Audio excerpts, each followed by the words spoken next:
मैं शादी में गया था और शादी में उनके साथ बैठ के जब दुल्हन आई उसके बाद हमने उनसे इजाज़त ली और हम लोग घर की तरफ निकल लिए।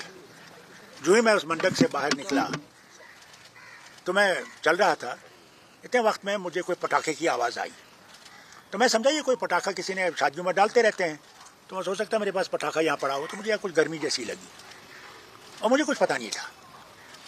इतना वक्त में इन्होंने मुझे जल्दी जल्दी गाड़ी में बिठा दिया। जो इन्होंने मुझे गाड़ी में बिठाया तो मुझे कहने लगे, जनाब ये तो एक पिस्तौल था आपके इस इंसान के पास और उसने 2 गोलियां चलाई थी। दूसरी गोली में इनके जो हमारी सिक्योरिटी वाले भी हैं और दूसरे, उन्हें क्या किया कि एक ने उसको हाथ बाजू से पीछे खींचने की कोशिश की तो उससे वो डिस्टेबलाइज हो गया, तो उसका जो पिस्तौल है वो ऊपर को चला गया। तो इतने वक्त में सिक्योरिटी वाले ने उस पिस्तौल को उसके हाथ को पकड़ लिया तो गोली चल दी थी।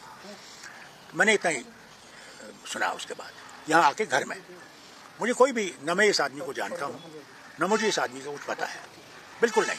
इसने स्टेटमेंट दिया कि ये 20 साल से तैयारी कर रहा था, इसकी पर्सनल कोई रंजिश थी, मकसद था। क्या लगता है आपको क्या हो सकता है? देखिए मुझे क्या पता इसका मकसद क्या था, क्या रंजिश क्या थी, क्योंकि मैंने किसी के साथ बुराई नहीं की है।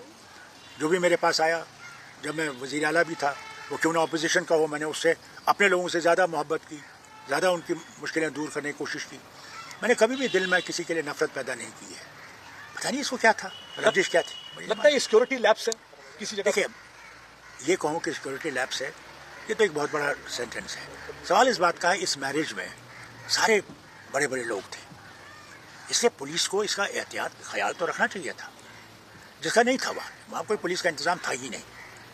ये तो अल्लाह का शुक्र है कि मेरी सिक्योरिटी मेरे साथ थी और फिर हमारे जो मिनिस्टर साहब थे उनकी थोड़ी सी सिक्योरिटी थी साथ, और हमारी MLAs वगैरह थे जिन्होंने उस वक्त हिम्मत की और मैं बच गया। इंक्वायरी होनी चाहिए प्रॉपर इसमें। और देखिए अब तो इनकी तक है, इंक्वायरी तो इनको करनी चाहिए, ये हुआ क्यों, क्या वजह थी, क्योंकि ये चीज़ें होती रहती हैं। आजकल जिस माहौल में हम रह रहे हैं, जहाँ पे कि एक नफरत का एक जाल फैला हुआ है, वहाँ पे एहतियात करना चाहिए।